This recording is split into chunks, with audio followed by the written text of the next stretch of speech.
Hello and welcome to this week's edition of Buckeye Blueprint. I'm here with Mackenzie Janak. She's the Ohio State women's basketball beat reporter for The Lantern. We're going to talk a little bit about OSU's women's basketball team because on Friday they are taking on Northwestern in I think it's the third round, but it's Ohio State's first game in the Big Ten tournament.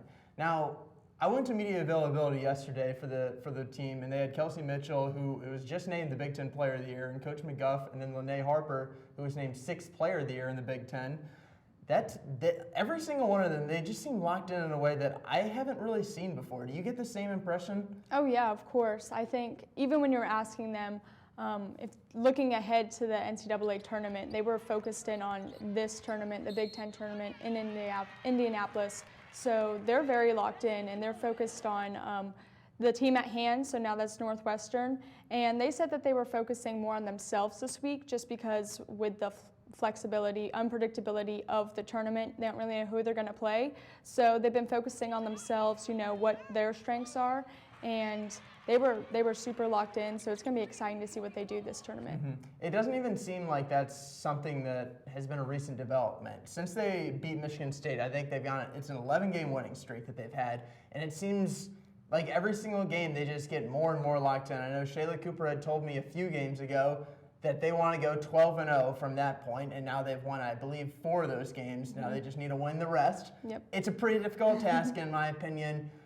But how do you see their odds in the tournament? I think if they beat Northwestern, which I think we both think that they will, then they play either Indiana or Purdue, and then after that, then they're in the championship, and that's possibly a rematch against Maryland or possibly even a rematch against Michigan State, who is the only Big Ten team to knock them off this year. What do you see in that final game, which I think we're going to look ahead to because if you agree with me, that's what we should be doing. Yeah, of course. I think if they play Maryland, that could be a potential problem just because it's tough to beat any team twice, especially with it being so close. It was only two weeks ago that they faced Maryland. So they are still the number 4 team in the country, I believe. So they're going to be a difficult challenge. I think that's the only real challenge that Ohio State has right now with as focused as they are. They're focused, they're playing they're sticking true to themselves. So Maryland is really the only team that I think could give them a problem because they still do have Brianna Jones, and the Ohio State is still without Stephanie Mbunga, and Kevin McGuff told us that she will be out for the Big Ten tournament. So that's still a problem that they will have to address, and they'll have to cross that bridge when they come to it. Maryland has Brianna Jones, but Ohio State does have Kelsey Mitchell still. What has she done in recent tournaments that makes you think that they're going to rely on her heavily in this one? Well, I think if you look back at Kelsey Mitchell's play throughout all the Big Ten tournaments, she's averaging over 30 points per game. She's rebounding close to 6 rebounds a game, and then averaging 3 assists per game. And so those are quality numbers. And she also has a Big Ten single tournament or single game record with 43 points scored against Rutgers.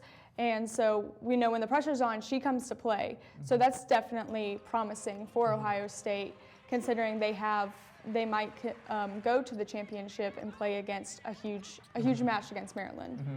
So if they went to the championship, that would mean that they play back-to-back-to-back games, which is a difficult task for any team, but the opposing team would obviously have done the same.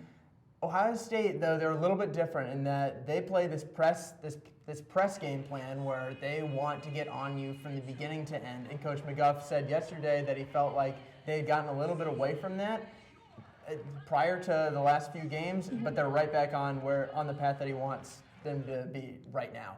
And do you see them potentially maybe slowing down as the tournament goes on, or is this a team that's so deep that they won't really have to worry about that? I think, like you said, other teams are doing the same thing. So when you look at it that way, the other team is going to suffer more than Ohio State will because they're used to this pace of play. They've kept it up, and they've also had a 2-game bye, whereas the other teams they're facing might not have that luxury.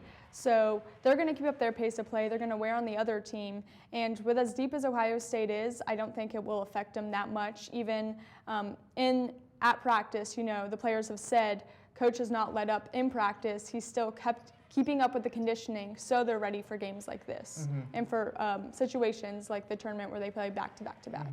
So we know that they're going to play Northwestern round 1, and if they win that, then they play either Indiana or Purdue. In the finals, there's a few interesting matchups. You could pick Michigan State, you could pick Maryland, you could pick a few other teams. Which of those teams do you want to see Ohio State play, and which of them do you think would give Ohio State the most struggles?